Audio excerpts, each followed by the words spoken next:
alunos, tudo bem? Eu sou a professora Manuela Cerejo, professora de Ciências, e estou aqui para mais uma aula. Vamos aí ver qual é o assunto da nossa aula. A nossa aula de número 15 tem por objeto de conhecimento diversidade do reino animal. E no detalhamento, reino animal, classificação taxonômica, características gerais e reprodução. Então, vamos para a nossa aula.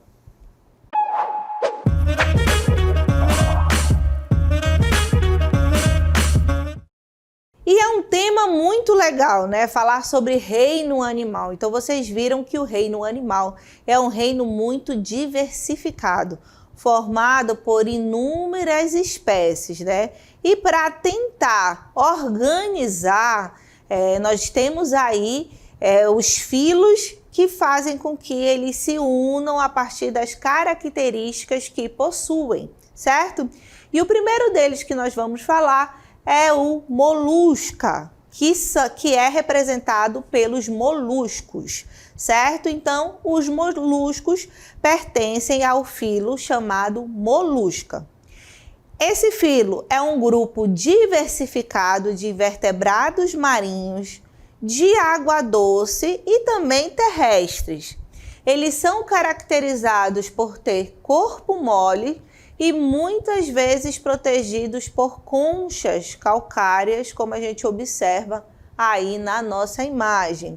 E um dado curioso é que este filo ele só está atrás dos artrópodes no número de espécies. Então imagina, dentro dos artrópodes, nós vamos ver, nós temos a maior quantidade de espécies agrupadas, porque é nesse grupo que a gente tem os insetos, nós temos vários tipos de animais, certo? E o próximo grupo, abaixo dos artrópodes, com maior quantidade de espécies, né, é o molusca, né? Como a gente acabou de ver aí, que são esses animais que podem ser encontrados tanto em ambientes marinhos, como em ambientes de água doce e também em ambientes terrestres, tá? A principal característica deles é que eles possuem esse corpo mole. Então vamos aí para mais informações dos moluscos, desculpa. Nós temos aí que eles são divididos em classes, tá? Então, um filo é dividido em classes. A primeira classe que eu vou falar para vocês dos moluscos é a gastrópoda. É a maior classe que eles têm, né? E nessa classe estão inclusos os caracóis e os caramujos, como vocês podem observar aí na nossa imagem, né? Qual é a característica dos gastrópodas? Eles possuem corpo alongado e uma concha espiralada, né? Quando essa concha está presente, certo? E aqui, gente, é importante a gente informar os nossos alunos que nós temos uma situação ambiental que com certeza vocês já ouviram falar bastante, que é a questão do caramujo africano, certo? Com certeza vocês já ouviram falar que não se pode chegar perto do caramujo africano. Épocas de chuvas, esse caramujo ele aparece em grande quantidade. Mas por que é um animal que a gente não pode chegar perto? O caramujo africano, gente, ele não é da região amazônica. Ele foi introduzido, ele foi trazido de outro lugar. E quando ocorre essas introduções de animais em um ambiente que não é dele, pode causar problema. E no caso do caramujo africano, causou muito problema. Ele foi introduzido, trazido para a região amazônica para ser utilizado na alimentação, porque a gente sabe que o escargot é um tipo de molusco muito apreciado na alimentação. E aí tentaram utilizar o caramujo africano para isso, sendo que não deu certo, não ficou bom, o sabor não ficou agradável. E aí o que eles fizeram? Eles simplesmente descartaram esse caramujo na natureza. E na natureza ele virou uma praga. Ele se reproduz muito rápido e pode causar doenças nos seres humanos. Então é por isso que é preciso ter conhecimento, é preciso ficar longe do caramujo africano, mas se você quiser matá-lo, existem as técnicas exatas que vocês precisam seguir, que é não tocar, estar com a mão coberta, colocar dentro de um saco, amarrar o saco, pisar, enfim. Vocês podem ter melhores informações nas secretarias de meio ambiente, que eles têm esse tipo de educação ambiental para lidar com essa praga que o caramujo africano se tornou. E por trazer doenças aos seres humanos, é preciso ter cuidado e conhecimento, certo? Voltando aí às classes dos moluscos, nós temos mais características na nossa cartela. Então, a outra classe é chamada de cefalópoda, né? E nessa classe nós temos as lulas, os polvos e os náutilos, né? São aí representantes da cefalópoda. Aqui, esses moluscos, eles possuem tentáculos, cabeça bem desenvolvida e capacidade de locomoção ativa, né? Com certeza vocês já viram vídeos de polvos e lulas nadando muito rápido, né? Nós temos espécies de polvo e lula que são gigantes, né? Que tem o tamanho muito grande. Então, eles têm essa capacidade de locomoção ativa. E quando a gente fala em cabeça desenvolvida, é principalmente por conta da formação dos olhos, né? Se vocês forem observar, os olhos de um polvo, ele chama muito atenção, porque se parece até um pouco com o dos seres humanos, né? Então, eles têm essa parte bem desenvolvida, diferente das outras classes dentro dos moluscos. Outra característica também é que nas outras classes do moluscos, nós temos uma cabeça, um pé e a massa visceral, né? E os cefalópodes, esses que a gente acabou de ver, representados aí pelas lulas, polvos e náutilos, eles têm tentáculos, né? Então, eles têm essa característica diferenciada. E vamos aí para mais uma classe de molusco, sendo que agora nós vamos falar da biválvea. E na biválvea inclui moluscos com conchas formadas por duas partes, certo? E essas partes que formam esses moluscos, essas conchas, a gente chama de valvas. E aqui os representantes são as ostras e os mexilhões. Então, aí na imagem vocês enxergam bem uma ostra, certo? E elas têm a capacidade de fazer filtração de partículas alimentares na água. E aí, para que vocês entendam melhor sobre a vida, né, desse animal, da ostra, nós temos aqui a imagem, né? Nós temos, na verdade, um vídeo para mostrar para vocês como que esse animal ele é encontrado na natureza. Então, nós temos aí um representante que está no fundo do mar, certo? Aqui nós temos ele aberto. E aí, como vocês puderam observar, nós temos uma pérola. A pérola, gente, que é muito apreciada na produção de joias, essas pérolas são produzidas nas ostras, certo? E aí nós temos aqui, nós temos o vídeo que consegue mostrar aí um pouquinho como é que é feita essa formação. Então, gente, o que acontece? A pérola ela é produzida como um mecanismo de defesa das ostras. Então, vocês estão vendo aí que um parasita alcançou a parte interna dessa ostra.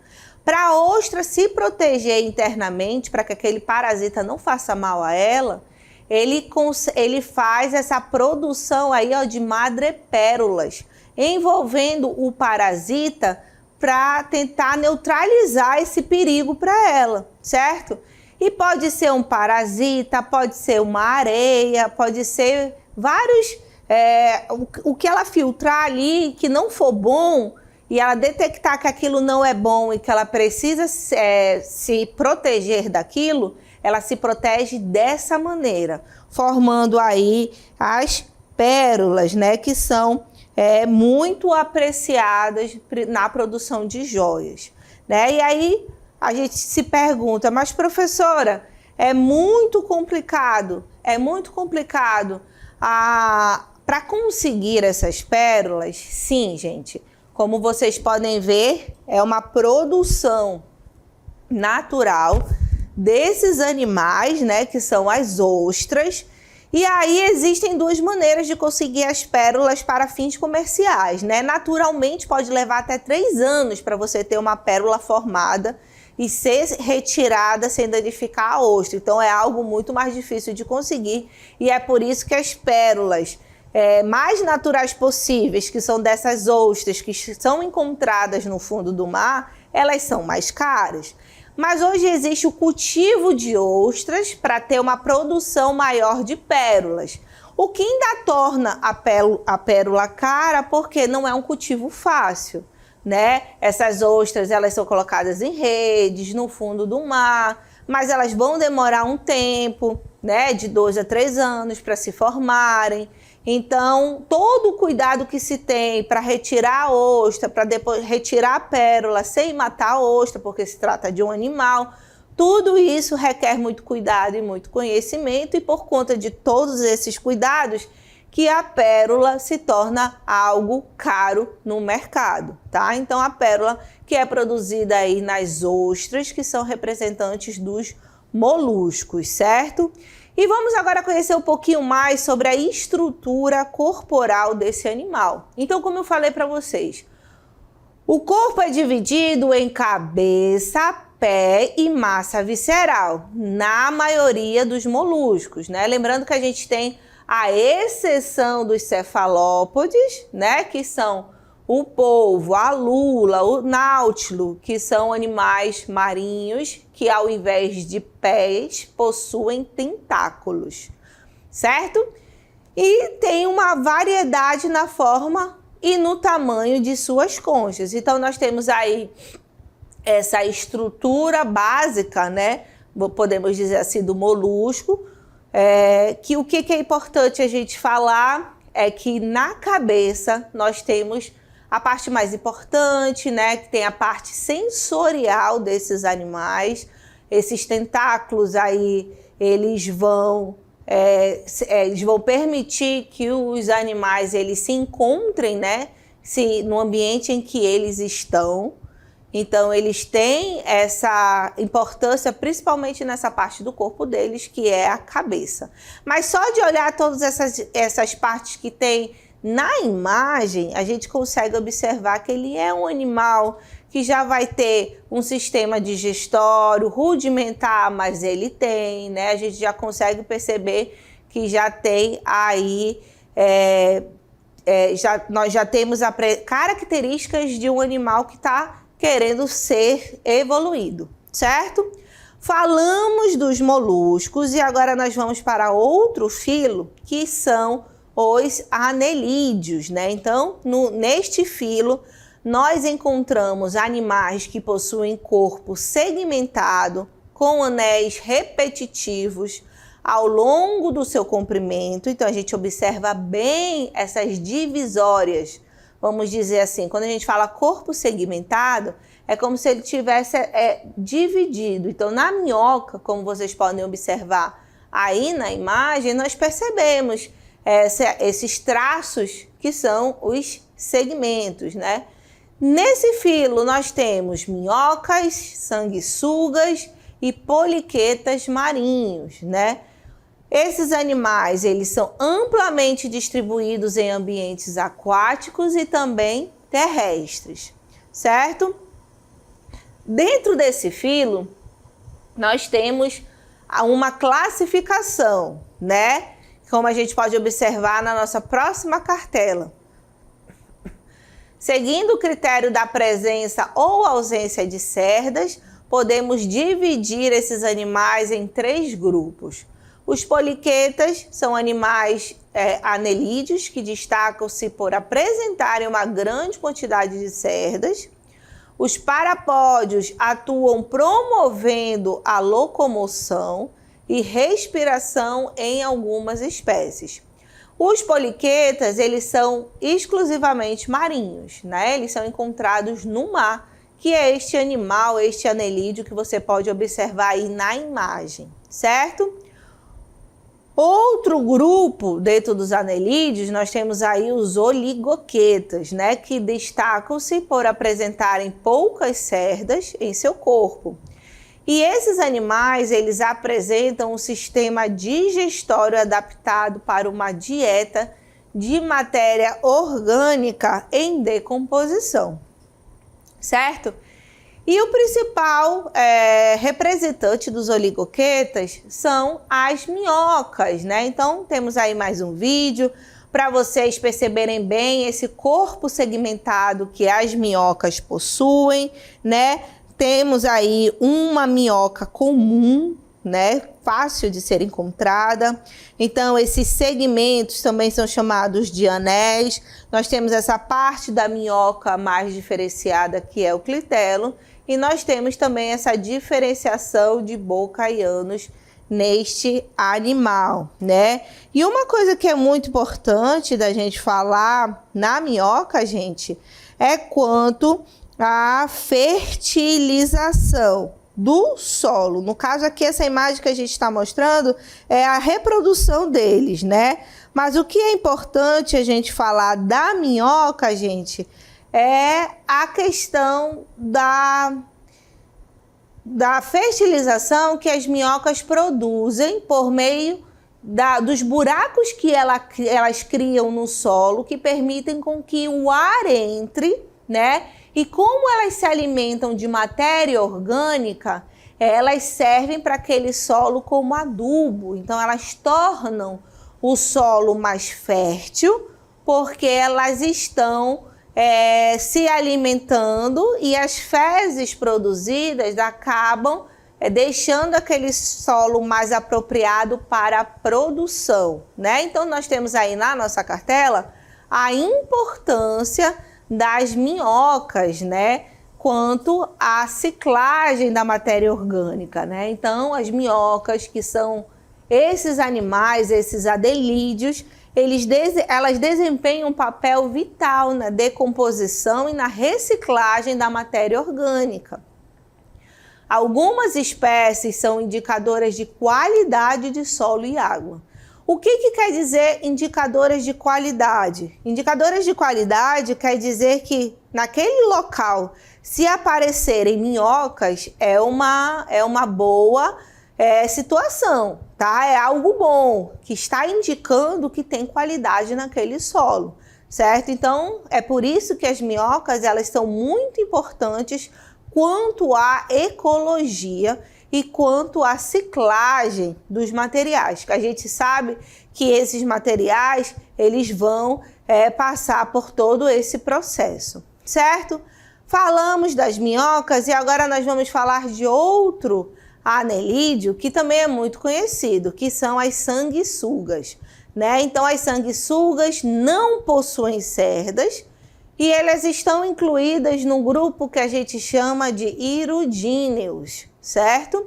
Algumas espécies de sanguessuga são parasitas e alimentam-se temporariamente do sangue de alguns animais.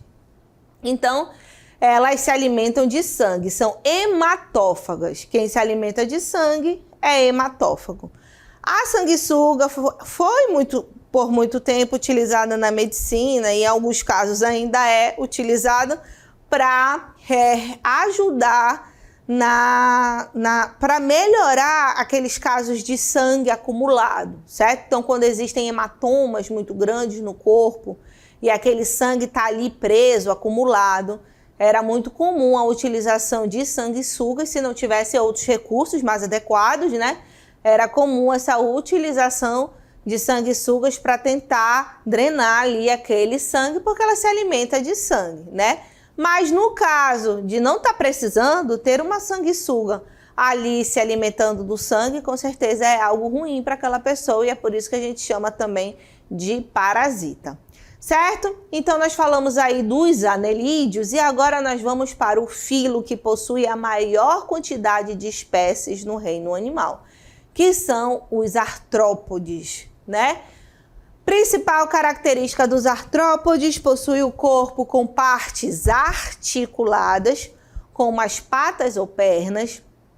Este filo de animais é o mais diversificado do planeta, com mais de 1 milhão de espécies conhecidas, gente. É muito grande mesmo, né? Os artrópodes, eles apresentam um esqueleto externo, chamado de exoesqueleto, e esse exoesqueleto, ele é constituído por um carboidrato que a gente chama de quitina, certo? Então, o exoesqueleto dos artrópodes é de quitina. Para mais informações dos artrópodes, nós temos aí que, por eles possuírem um corpo revestido pelo exoesqueleto, eles não crescem continuamente, né? Então, esse exoesqueleto de quitina não permite que eles fiquem crescendo ao longo de sua vida. E aí, para se livrar, para que eles contornem esse problema, para que eles possam crescer, o que eles fazem? Eles trocam esse exoesqueleto, certo? E quando há essa troca, eles têm a possibilidade de crescer. Então, aí nós temos a imagem de um artrópode com a sua antiga carapaça, vamos falar assim, mas na verdade é o seu antigo exoesqueleto, que precisou ser trocado para que ele conseguisse crescer. E essa troca, gente, tem nomes característicos, né? Que a gente pode chamar de muda ou equidise. E essa troca ela pode ocorrer diversas vezes ao longo da vida animal, certo? Outra característica importante nos artrópodes é que alguns artrópodes, como a maioria dos insetos, sofrem um processo chamado de metamorfose, onde ocorre a transformação do seu corpo e do seu modo de vida. E aí nós temos a imagem do inseto que a gente mais conhece, assim, quando a gente fala em metamorfose, a gente lembra bem de quem? Da borboleta, né? Então a gente sabe que a linda borboleta que a gente vê voando por aí, em um determinado momento da sua vida, ela foi uma lagarta, certo? Então ela passa por todas essas modificações até se tornar uma borboleta, certo? Dentro dos artrópodes, gente, nós temos também os grupos, né? A organização aí quanto às suas características, ainda mais por ser um filo tão diversificado em espécies. Então, vamos começar aí com os aracnídeos, né? Que possuem 4 pares de patas locomotoras, um par de quelíceras e um par de pedipalpos, né? Esses aracnídeos, esses animais, eles não possuem antenas e o seu corpo é dividido em cefalotórax e abdômen. E aí, dentro dos aracnídeos, quais são os representantes que nós temos? Aranhas, escorpiões, carrapatos e ácaros. São exemplos dos aracnídeos que estão presentes aí no filo artrópode. Outro grupo muito grande e diversificado que nós temos dentro dos artrópodes são os insetos, certo? Que possuem corpo dividido em cabeça, tórax e abdômen. Possuem 3 pares de patas, um par de antenas e, em muitas espécies, 1 ou 2 pares de asas, né? Então, os insetos, nós sabemos que são um grupo bem grande e eles estão dentro deste filo que são os artrópodes. Temos também dentro dos artrópodes, gente, os crustáceos, né? Que apresentam um corpo dividido em cefalotórax, prestem atenção que é junto, né? Cefalotórax e abdômen. Apresentam 2 pares de antenas e um número de patas variável, que vai depender, né? Possuem 3 ou mais pares de apêndices modificados como peças bucais. Então, um exemplo de apêndices modificados aí no caranguejo, por exemplo, são essas pinças, que a gente consegue observar bem aí na imagem, né? Temos também dentro dos artrópodes os quilópodes, né, que possuem um corpo alongado, dividido em cabeça e tronco, um par de antenas e segmento do tronco contendo um par de patas. Então percebam aí na imagem que cada segmento, cada tracinho que a gente vê aí, nós temos um par de patas, né? Uma pata para cada lado, uma característica dos quilópodes. São animais carnívoros e terrestres, além de apresentarem apêndices capazes de injetar veneno para paralisar a presa, né? Então, são animais perigosos. Temos também os diplópodes dentro dos artrópodes, né? Que possuem aí este corpo alongado, um par de antenas e segmento no tronco contendo 2 pares de patas, né? Então, são características dos diplópodes que estão dentro dos artrópodes, certo? Vamos falar ainda de um filo que é exclusivamente marinho, ou seja, só é encontrado no mar, né? Que são os equinodermos. O nome equinodermo, gente, equino quer dizer espinho e dermos, pele. Então, são animais que têm o corpo repleto de espinhos ou projeções pontiagudas, como a gente pode observar aí na nossa cartela, certo? Então, esses animais, eles vivem no ambiente marinho e destacam-se por seus representantes, em sua maioria, apresentarem um corpo repleto de espinhos ou projeções pontiagudas. Outra característica marcante nos equinodermos é a presença de um sistema vascular aquífero. Aquífero vem de água, tá? Também chamado de sistema ambulacrário. E aí nós temos a anatomia, né, de uma estrela do mar, que é um dos representantes dos equinodermos, né? Então, nesse animal, nós podemos ver bem identificado ânus, estômago, né, glândulas digestivas, pé ambulacral, que é uma característica deste filo, né? Então, são aí as partes que formam uma estrela no mar.